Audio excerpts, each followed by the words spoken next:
बिस्मिल्लाहिर्रहमानिर्रहीम, अस्सलाम वालेकुम व्यूअर्स। प्रोग्राम में खुशामदीद। मैं हूं हैदर हयात खान। नाज़िम, गुज़िश्ता तकरीबन सवा महीने से इसराइल और हमास के दरमियान कशीदगी जारी है और इस कशीदगी में हज़ारों मासूम और निहत्ते फ़लस्तीनी शहीद हो चुके हैं। दुनिया और बिलखसूस मगरब और इस खित्ते में अगर हम बात करें तो भारत, ये वो ममालिक हैं जो इसराइल को इस जारहियत में मुकम्मल तौर पर सपोर्ट कर रहे हैं, इसराइल के अपार्थाइड क्राइम्स को बैक कर रहे हैं, इसराइल के मुजालिम को बैक कर रहे हैं और फ़लस्तीनियों पर होने वाले इस तशद्दुद पर, इस जुल्म पर खामोश है। बावजूद इसके कि इन ममालिक के अंदर रहने वाले लोगों की एक बड़ी तादाद ये समझती है कि इन ममालिक के हुक्मरान की गलत अप्रोच है, इसराइल की गलत अप्रोच है और गुज़िश्ता कई दहाइयों से, कई डेकेड से इसराइल फ़लस्तीनियों के साथ जो कर रहा है वो गलत है। प्रोग्राम में इसको डिस्कस करेंगे। इसके अलावा बात करेंगे मसला कश्मीर पर, जो भारत और पाकिस्तान के दरमियान एक बड़ा तवील अरसे से चलता हुआ मसला है जो किसी भी हल तक पहुंच नहीं पा रहा, उसको डिस्कस करेंगे। और फिर इंडिया और पाकिस्तान के ताल्लुकात को भी डिस्कस करेंगे। इन तमाम मौजूआत पर बात करने के लिए मेरे साथ भारत से वीडियो लिंक पर मौजूद हैं lieutenant general retired Raj Kadian साहब, फॉर्मर डेप्यूटी आर्मी चीफ हैं इंडिया के।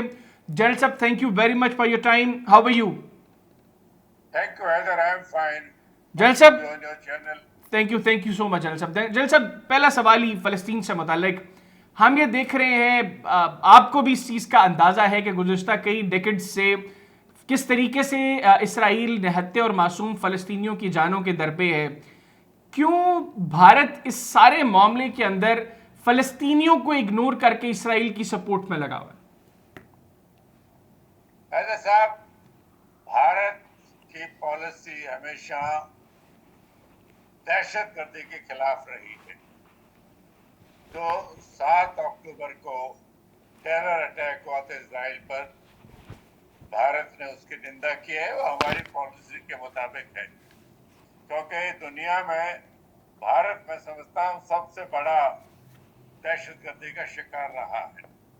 उसके बाद जो हुआ है तो देख के बड़ा दुख होता है।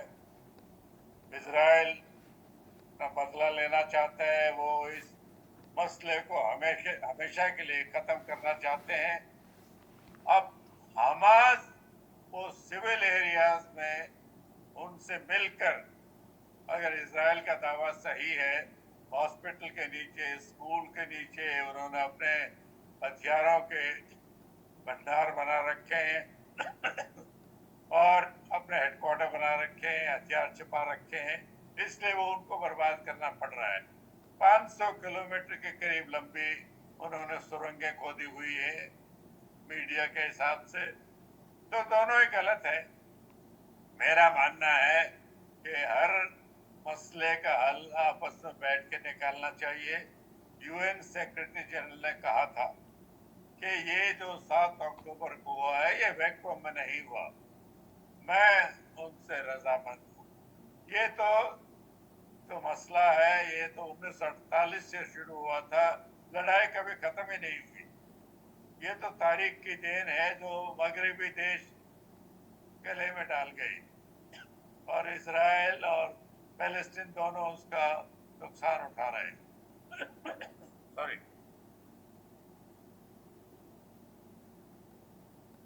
तो जो आजकल हो रहा है उसको सपोर्ट नहीं किया जा सकता। जहाँ भी कहीं मासूम जाने जाती हैं, 11,000 पैलेस्टीनियंस की मौत हो गई है, जिसमें 40% बच्चे माने जाते हैं, औरतें बहुत हैं।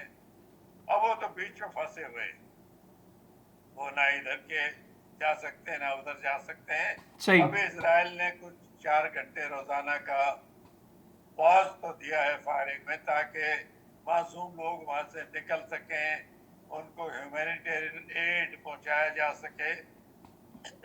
अच्छा जनरल साहब, ये मैं कथा कलामी की माजरत, ये जो आप इसराइली पॉज की बात कर रहे हैं, मैं इसको भी डिस्कस करूंगा, लेकिन पहले 2 चीज़ें आपने अपने पहले सवाल के जवाब में कही, लेकिन चूंकि मेरा पहला सवाल था तो मैंने आपको उस वक्त टोकना मुनासिब नहीं समझा। आपने कहा एक तो 7 अक्टूबर को जो हमास ने किया वो जुल्म था और इसको दहशतगर्दी कहा आपने।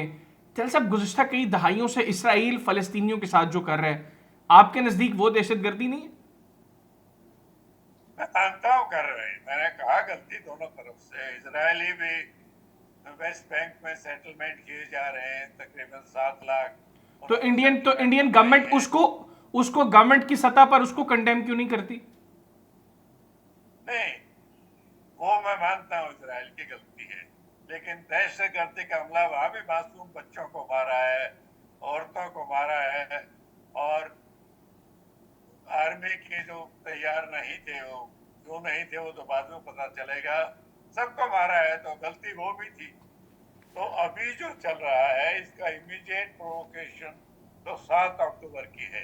पुरानी तारीख में हम जाएं तो फिर कहाँ तक जाएंगे? मोसेस तक जा सकते हैं जो जूस को वहां लेके आए थे। ये जेरूसलम तो जगह ही है, से 3 मजहबों का सेंटर है। इस्लाम भी शामिल है, क्रिश्चियनिटी भी शामिल है, जुदाइम भी शामिल है। तो वो तो जूस को भी बार बार मुल्कों से निकाला गया है, पहले इराक से निकाला गया, फिर टर्की से निकाला गया, फिर रशिया से खदेड़ा गया, स्पेन से, जर्मनी से। मेरी जाती राय ये है कि जब 48 में जूस को सेटल करने का फैसला किया, वो ये जगह गलत थी। सही मायने में जर्मनी में करना चाहिए, क्योंकि इमीडिएट प्रोवोकेशन जो 6 मिलियन मारे गए थे सेकेंड वर्ल्ड वॉर में, जर्मनी ने मारे थे। लेकिन मेरी जाती राय है, मगरबी देशों का अपना इंटरेस्ट था जो उन्होंने उनको यहाँ ला के डेजर्ट में बसाया था। सही, पर वो तो आप अब उसको अनडू नहीं कर सकते। सही। हमको लेकिन खालिद लेकिन लेकिन वाला आप ये कितना समझते वापस हैं, जाओगे आप? लेकिन आप ये 1900 आ समझते सकते हैं कि गुज़िश्ता कई दहाइयों से, कई डेकेड से इसराइल जिस तरीके से निहत्थे और मासूम फ़लस्तीनियों के खिलाफ कार्रवाइयां कर रहे हैं वो गलत कर रहा है। आपका आपका ये ख्याल है? दोनों ही गलत था। 7 अक्टूबर भी गलत था, नहीं, और भी जो 7 अक्टूबर मासूम के ऊपर भी लोगों मैं ने जलसा डेथ आता हुई हूँ, वो भी गलत। मैं 7 अक्टूबर पर भी आता हूँ, उसके ऊपर भी आपकी राय मैं लूंगा। लेकिन 7 अक्टूबर से आप 6 अक्टूबर तक अगर हम बात करें, आप गुज़िश्ता 10, 15, 20, 30 सालों को डिस्कस करें, तो उन 30 सालों के अंदर कौन गलत था? मेरा मानना है 1948 में गलती शुरू हुई। सही।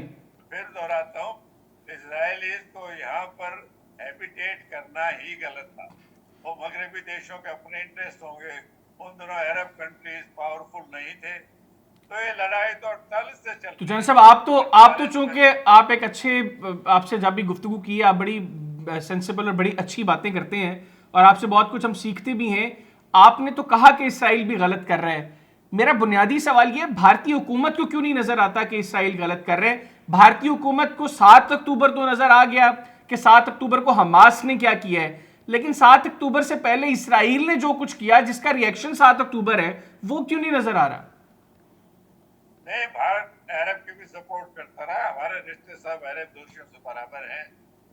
मेरा मानना है हमास ने जो 7 अक्टूबर को हमला किया, उनका इरादा ना, उनकी उम्मीद ये थी कि वो इजरायली आर्मी को हरा सकेंगे। मेरा अपनी जाती राय है कि वो ये चाहते थे कि कुछ अरब देश तो इजराइल के नजदीक आ रहे हैं, जिसमें सऊदी अरेबिया, इजिप्ट, यूएई वगैरह शामिल थे, उस नजदीकी को उसमें फिर फर्क डाला जाए और अरब और इजराइल में दोबारा वो भेदभाव पैदा हो जाए। मेरा मानना है ये हमास का मुद्दा, उनका उद्देश्य ये था। तो आपके नजदीक हमास कामयाब हो गया इसमें? तो उनके काबू में है ही नहीं, वो भी जानते थे। तो हमास आपके नजदीक कामयाब हो गया अपने मुद्दे में, अपने मकसद में? नहीं, अगर मेरा ये एस्टिमेट सही है कि ये उनका इरादा था, तो काफी हद तक वो कामयाब हो गए। किसी भी अरब कंट्री ने खुलकर 7 अक्टूबर के जो दहशतगर्दी का हमला था उसकी नुक्ताचीनी नहीं की है। ये एक किस्म से हमास की कामयाबी है। अब इजराइल तो 6 फ्रंट पर लड़ रहा है, वो गाजा से भी लड़ रहा है, ऊपर लेबनान से भी रॉकेट आ रहे हैं, नीचे हुतीज भी उनको मारे जा रहे हैं, रॉकेट वगैरह फायर किए हैं, मिसाइल भी इंटरसेप्ट किया है, और जॉर्डन की तरफ से वेस्ट बैंक तो है ही उनका फ्रंट, वहां भी डिप्लॉयड है। तो कोई भी मुल्क नहीं चाहेगा कि उनको इस तरीके से हालात का सामना करना पड़े। इजराइल की वैसे वजह से वैसे बहुत जनरल साहब, आप समझते खुशहाली हैं? आई थी, इकोनॉमिक इम्प्रूवमेंट आई थी, बहुत लोगों को एम्प्लॉयमेंट भी मिली हुई थी। और अगर हम रिपोर्ट पे यकीन करते हैं, वही लोग थे जो घरों के नक्शे बना के ले गए थे, जो मीनियल काम के लिए आते थे, सुबह शाम को चले जाते थे। अब ये तो हमास की लड़ाई मजहब पर दारोमदार है। मेरा मानना है लड़ाई जमीन की नहीं है, ये जज्बात की। और हमास कोई एक ग्रुप ऑफ मैन नहीं है, वो तो एक आइडियोलॉजी है। और जंगों में वो खत्म आइडियोलॉजीज, नहीं हो सकते। जैन साहब, आपका आपका मिलिट्री एक्सपीरियंस क्या कहता है कि जंगों के अंदर आइडियोलॉजीज कितना मैटर करती हैं? आइडियोलॉजी तो हर चीज का दारा मदार है।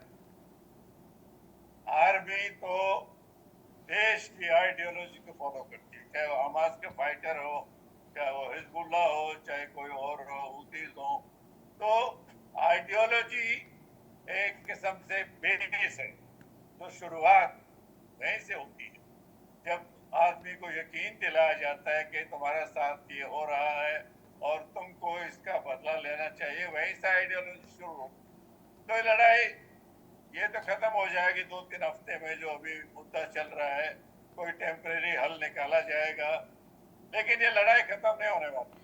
वैसे आपके आपके नजदीक से चल रही है लगातार। आपके नजदीक हमास ने जिस तरीके से कार्रवाइयां की हैं इसराइल के खिलाफ, और इसराइल का जो जोम और गुरूर था, आयरन डॉम और दूसरे डिफेंस सिस्टम पेगासस, इस सब को जिस तरीके से क्रश किया है हमास ने, मतलब आपको एक्सपेक्ट था, आप एक्सपेक्ट कर सकते थे कि इस तरीके से हमास की कार्रवाइयां होंगी कि इसराइल को मुंह की खाना पड़ेगी?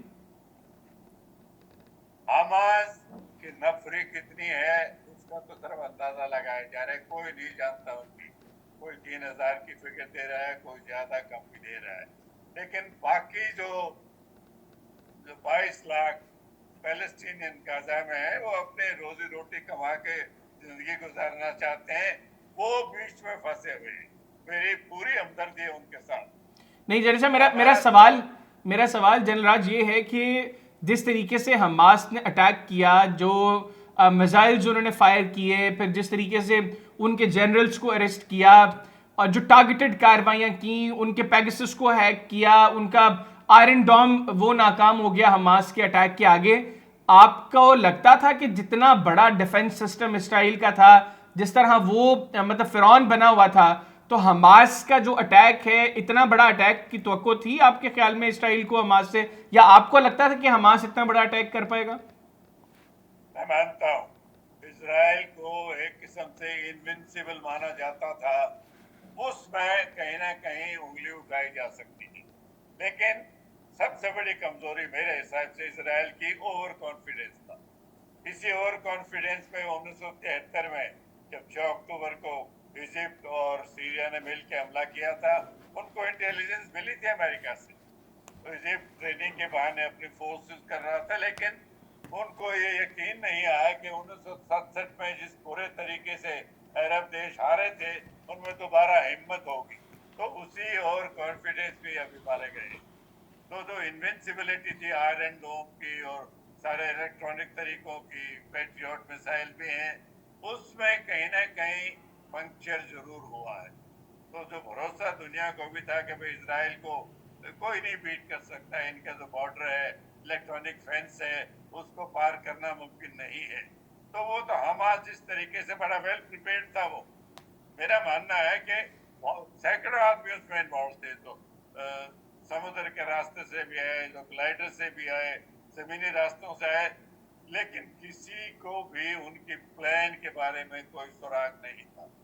और मेरा मानना है, एक मैंने ये भी रिपोर्ट पढ़ी है कि हमास को खुद ये उम्मीद नहीं थी कि वो इतनी कामयाबी हासिल कर पाएंगे। इसलिए तो कामयाबी के बाद जो उन्होंने किया है, जो बच्चों को, औरतों को मारा है, जिसकी वीडियो भी उन्होंने बॉडी कैमरा से ली है, वो हमास की शायद पॉलिसी नहीं थी। वो तो ऑपरेटिव्स अपने आप फिर काम कर रहे थे। ये एक सोर्स ने ये भी कहा है, हो सकता है, क्योंकि हमास इतनी डिसिप्लिन आर्मी नहीं है जैसे रेगुलर आर्मी होती, लेकिन उन्होंने जो सीक्रेसी रखी उसकी दाद देनी पड़ेगी। और जिस तरीके से हमने वीडियोस देखी कि इस्राएली फोर्सेस के लोग वो हमास के खिलाफ जंग लड़ने से जो है वो अवॉइड कर रहे थे और वो जाना नहीं चाह रहे थे, जबरदस्ती उनको गाड़ियों में डाला जा रहा है। मतलब फौज का जज्बा इस तरह भी होता है जिस तरह इसराइली फौज का था। नहीं, अगर आपका सवाल ये है कि इसराइली इस लड़ाई में जाना नहीं चाह रहे थे, जबरदस्ती भेजा जा रहा है, तो ये सही नहीं है। हर इसराइली समझता है कि उनके लिए तो ये एग्जिस्टेंशियल वॉर है कि अगर वो हार गए तो इसराइल खत्म हो जाए। चारों तरफ उनके इनिमिकल फोर्सेस हैं, तो वो शुरू में झटका जरूर लगा। वो किसकी गलती थी वो तो इसराइल का अंदरूनी मामला है, बाद में पता करेंगे। लेकिन उसके बाद जहाँ तक मैं समझता हूँ हर इसराइली कमिटेड है कि इसराइल को सेफ रखने के लिए जो भी करना पड़ेगा वो करेगा। और भारत उसके लिए इसराइल को सपोर्ट करेगा कि फलस्तीनियों के लिए भी कुछ करेगा? नहीं, फलस्तीनियन अपने हिसाब से ठीक कर रहे हैं। उनको लगता है ये हमारे धरती पर आके इनको जबरदस्ती बसाया गया है। ये वेस्ट बैंक में जो कि फलस्तीन की धरती मानी गई थी, लेकिन जो 67 में इसराइल ने कैप्चर करी थी, वहां भी अपनी बस्तियां बसाए जा रहे हैं। तो इस हद तक फलस्तीन की भी सोच विचार ठीक है। अच्छा जनरल साहब ये भी बताइएगा कि अगर लेबनान जो है वो बाकायदा तौर पर इस जंग का हिस्सा बन जाता है, और लेबनान से मेरी मुराद हिजबुल्ला है, क्योंकि अभी तो हिजबुल्ला बाकायदा जंग का हिस्सा नहीं बना, सिर्फ कुछ एरियाज में हल्की फुल्की जो है वो झड़पें हो रही हैं। अगर वो बाकायदा इस जंग में आ जाते हैं और हिजबुल्ला के पास चूंकि मैन पावर हमास की निस्बत बहुत ज़्यादा है, उनके पास इक्विपमेंट लेटेस्ट है, हमास के निस्बत जदीद इक्विपमेंट है, वो आ जाते तो फिर इसराइल के लिए कितनी प्रॉब्लम्स क्रिएट हो सकती हैं? अगर हिजबुल्लाह खुल के मैदान में आता है, और जहाँ तक रिपोर्ट है सबकी मदद ईरान कर रहा है, वो भी खुल के सामने आता है, तो फिर लड़ाई का दायरा बढ़ेगा। और जो कि शायद हमास भी चाहता है, हिजबुल्लाह भी चाहते हैं, तो फिर अमेरिका भी उसमें इन्वॉल्व हो गया। अमेरिका कितने तो गारंटी दे रखी है इसराइल को प्रोटेक्शन की।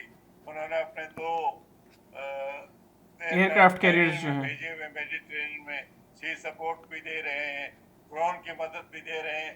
तो सब चाहते हैं कि धारा बढ़ जाए। हमास जरूर चाहते हैं, हिजबुल्लाह भी चाहते हैं। उसमें मजहब के भेद भी भूल गए। हमास तो सुन्नी मुस्लिम है, हिजबुल्लाह शिया मुस्लिम है, लेकिन वो सब भूल गए। उनका एक ही मुद्दा है कि इसराइल को किस तरीके से खत्म किया जाए, और वो इतना आसान नहीं है। तो ये लड़ाई है, ये चलती आई है पिछले 75 साल से, ये चलती जाएगी। मेरा मानना है यहाँ शांति होने वाली नहीं है। पहले अरब कंट्रीज के पास एलिमेंट्री हथियार होते थे, रूडिमेंट्री। अब उनके पास भी सोफिस्टिकेटेड रॉकेट्स भी हैं, मिसाइल भी हैं, ड्रोन भी हैं। तो लड़ाई का जो नक्शा है वो बदल गया। इसराइल के लिए भी इतना आसान नहीं होगा। लेकिन जिस दिन अमेरिका की सपोर्ट खत्म हो जाएगी, ये लड़ाई भी खत्म हो जाएगी। बाकी कुछ वेस्टर्न कंट्रीज में तो रुख में बदलाव आया है। फ्रांस के प्रेसिडेंट आए थे, उन्होंने भी एक बयान दिया था, हालांकि उनको फिर उससे वो बदल गए हैं। इंग्लैंड में प्रोटेस्ट चल रहे हैं, जर्मनी में चल रहे हैं। तो अभी तक तो वेस्टर्न ब्लॉक इकट्ठा है इसराइल की मदद में। लेकिन अगर ऐसे ही सिविलियन मरते गए तो शायद हमास भी चाहता था कि इसकी वजह से उनको भी दुनिया की हमदर्दी मिले। अगर ऐसे ही डेथ होती गई, होस्टेज नहीं छोड़े गए, तो फिर इस लड़ाई का दायरा मैं मानता हूँ बढ़ सकता है, फिर कुछ भी हो सकता है। आजकल दुनिया में 9 देश तो न्यूक्लियर पावर्स हैं, अगर वो इन्वॉल्व हो गई हैं तो फिर कुछ भी हो सकता है। रशिया ने तो खुलेआम इसराइल के खिलाफ बयान दिया है, चीन इसके बारे में चुप है। लेकिन आउटवर्डली तो सब यही कहते हैं भाई झगड़े को खत्म होना चाहिए, लेकिन ये होने वाला नहीं है खत्म। तो फिर इसका मुस्तकबिल करीब में आप क्या देख रहे हैं? फिर इसी तरीके से जंगें मुख्तलिफ पैचेस के अंदर होती रहेंगी, छोटी छोटी झड़पें होंगी, 20 दिन 30 दिन, फिर सुकून हो जाएगा 1-2 साल के लिए, फिर इसी तरीके से मामला चलेंगे? नहीं, मैं आपका सवाल पूरा समझ मेरा सवाल ये है जनरल साहब, फिर मुस्तकबिल में क्या होगा? मतलब जंग बंदी हो जाएगी, फिर कुछ अरसे बाद जंग होगी, फिर जंग बंदी होगी, ये इसी तरीके से लूप में चलता रहेगा मामला?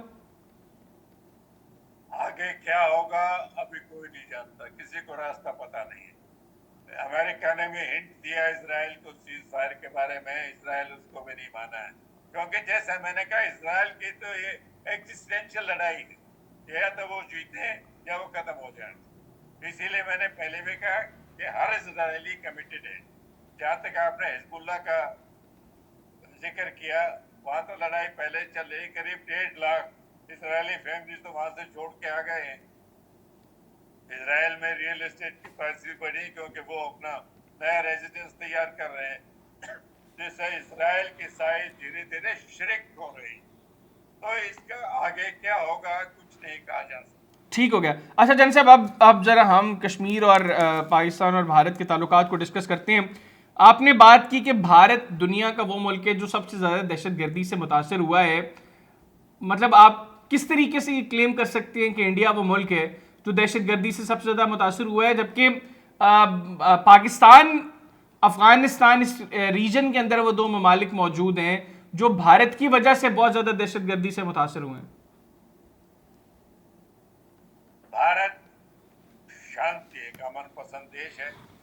उसने हमेशा ये भी चाहा कि पाकिस्तान के साथ हमारे ताल्लुकात दोस्ताना हो।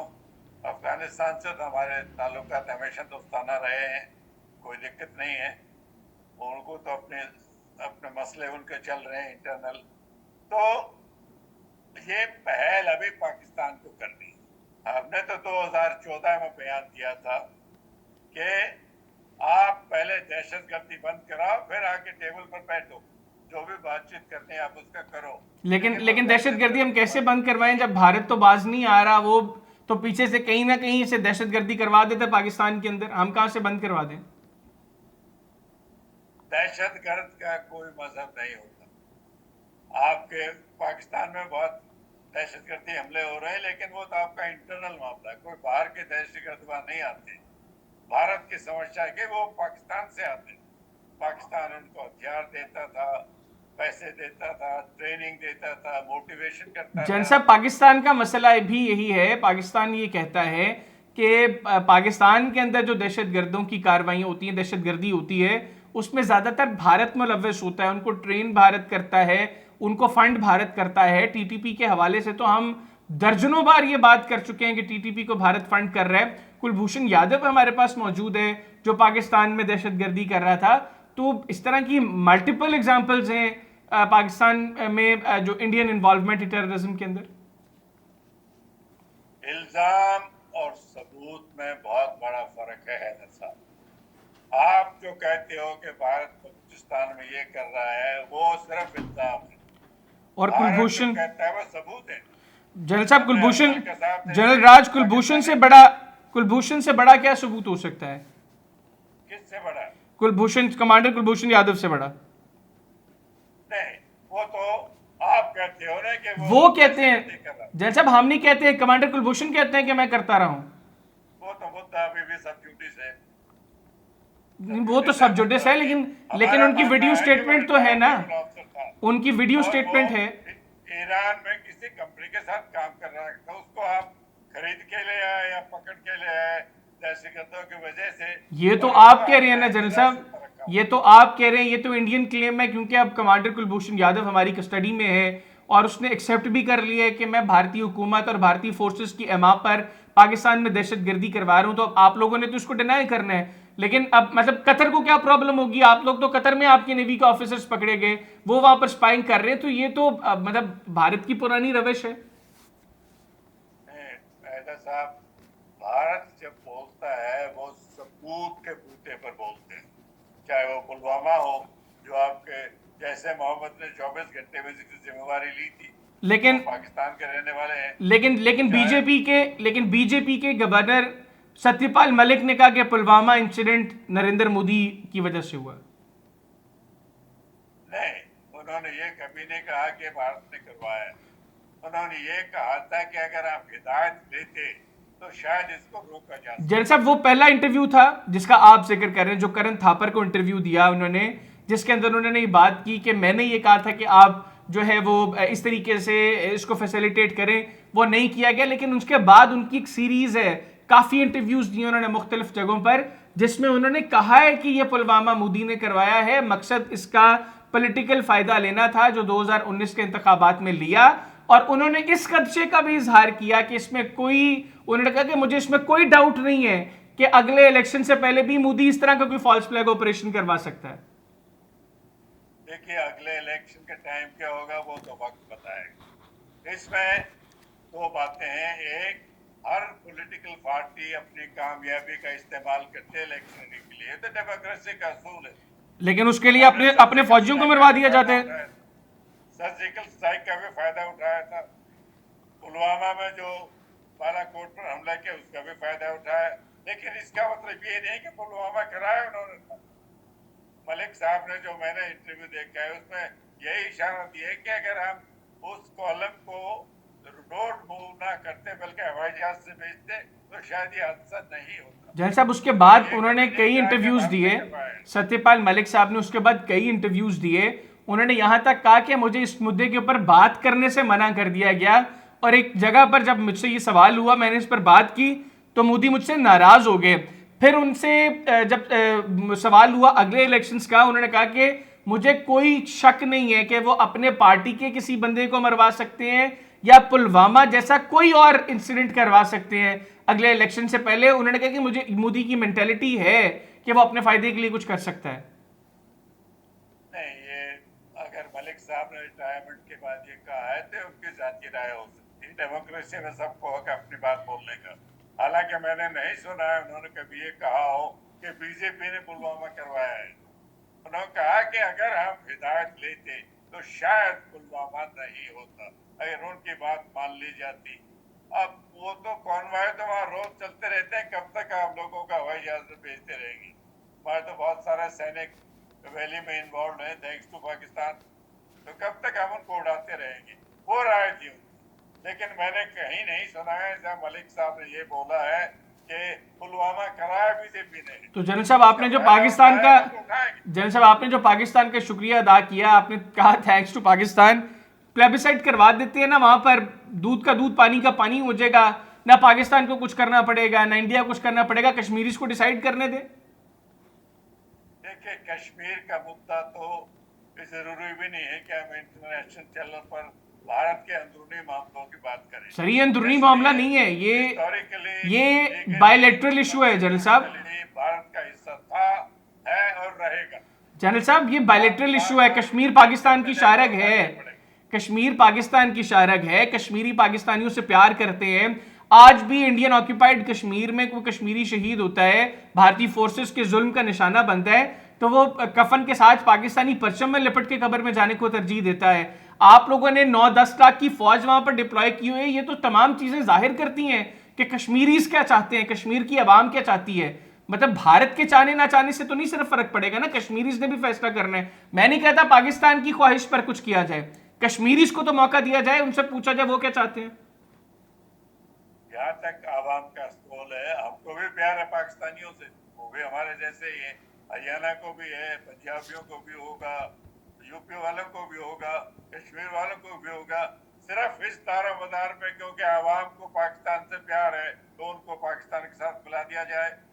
वहाँ पर इलेक्शन होते हैं, इलेक्शन में लोगों की पसंदीदा सरकारें आती हैं, वो फिर पार्लियामेंट में जो भी रूल पास होता है वो इम्प्लीमेंट होता है। अब 140 करोड़ की आबादी में हर इंसान की आवाज। जनरल साहब अगर तो इलेक्शंस फेयर हों कश्मीर में, अगर उसके अंदर जितने लोग वोट कास्ट करते हैं वो रेशोज जो उनको कंपेयर किया जाए तो पता तो चल जाता है कि कितनी बड़ी कश्मीर की पॉपुलेशन है जो चाहती है भारत के साथ इल्हाक। सेकेंडली, जो यूनिलैटरल डिसीजंस भारत ने किए, जो खुद भारत के कानून में लिखा हुआ था कि कश्मीर की असेंबली से पास किए बगैर आप इन लॉज को नहीं छेड़ सकते, आपकी बीजेपी की गवर्नमेंट ने तो वो सब कुछ भी किया। बीजेपी सरकार तो पिछले 8-9 साल से आई है, पहले दूसरी सरकारें भी रही है, किसी ने नहीं बोला कि कश्मीर को पाकिस्तान के साथ मिले चाहिए। तो हम डिबेट की बात है, कुछ भी बोलते जाएं। पाकिस्तान इलेक्शन कश्मीर में बार बार हुए, हमेशा उन्होंने सरकार चुनी है, उनकी आवाज सुनी जाती है। ये तो आपका नजरिया है ना कि भाई क्योंकि वो इस्लाम में बिलीव करते हैं तो पाकिस्तान में होने चाहिए।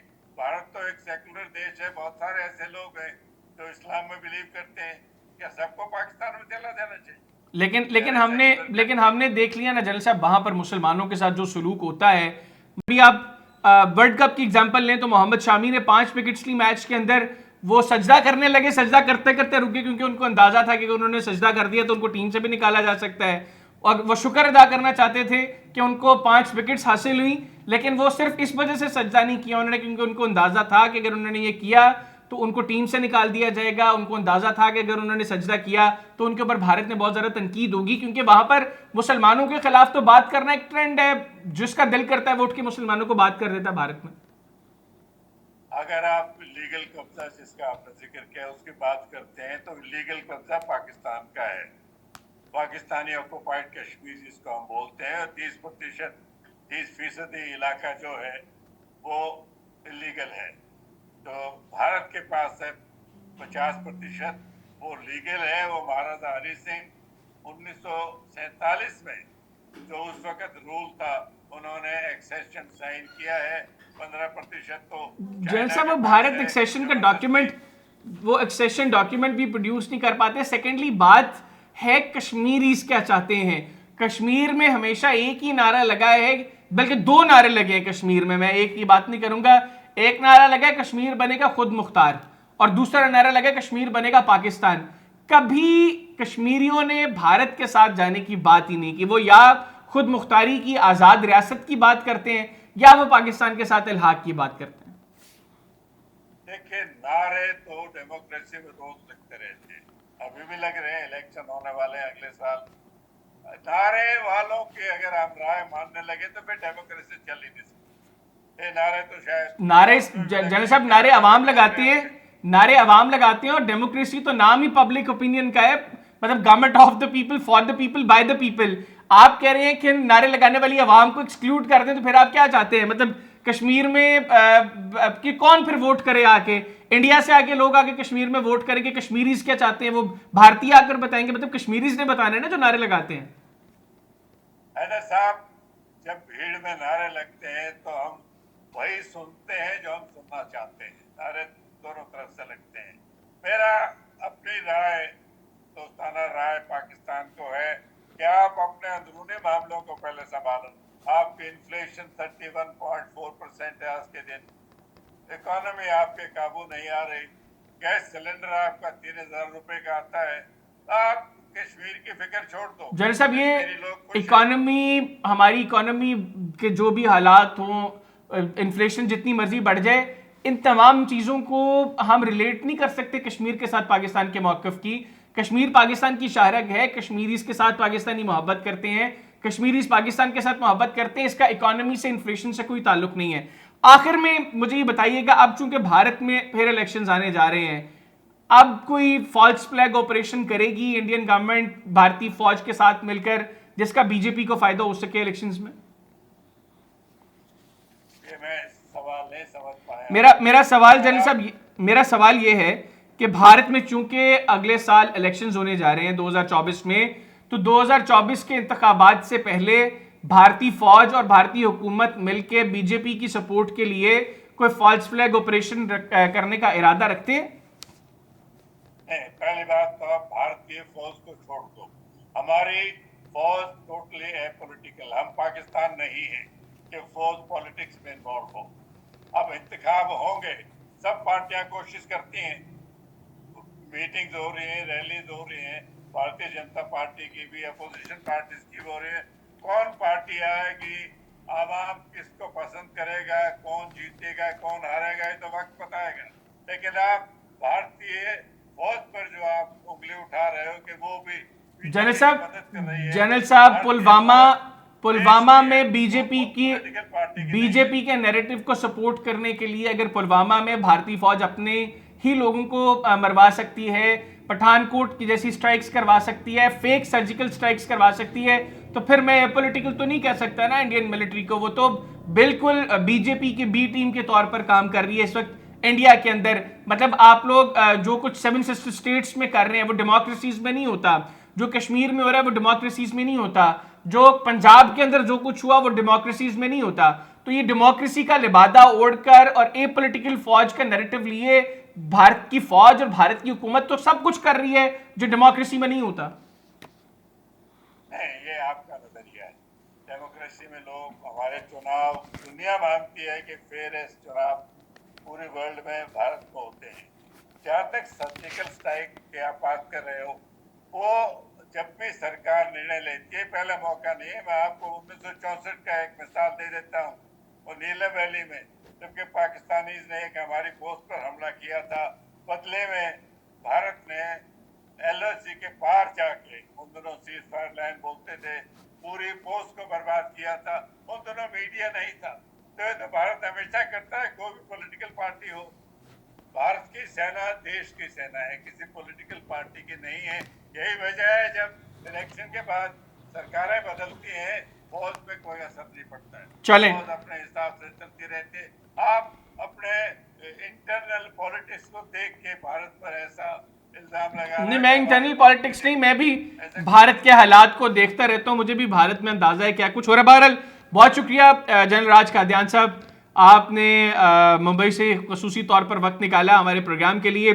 और हमेशा आपके साथ गुफ्तगू करके इसलिए अच्छा लगता है कि जब दोनों साइड्स पर डिस्कशन करते हुए बातों को सुना जाए तो वो एक अच्छी चीज होती है। उसके बाद आपका ख्याल मुझसे एंटायरली मुख्तलिफ हो सकता है, मेरी अप्रोच आपसे मुख्तलिफ हो सकती है, लेकिन बैठकर बात को सुनना और करना ये एक बड़ी चीज़ है। एक मरतबा फिर बहुत शुक्रिया जनरल राज साहब, आपने प्रोग्राम के लिए वक्त निकाला। नाज़रीन, lieutenant general retired Raj Kadian साहब हमारे साथ मौजूद थे। हमने तफसीलन फ़लस्तीन के इशू पर उनसे बात की, हमने मसला कश्मीर को डिस्कस किया और पाकिस्तान और भारत के ताल्लुकात को भी जनरल साहब के साथ शेयर किया, उनके साथ डिस्कस किया। उनकी जो राय है वो आपने यकीनी तौर पर सुनी होगी। प्रोग्राम से मुताल्लिक अपना फीडबैक हमें कमेंट सेक्शन में ज़रूर दीजिएगा।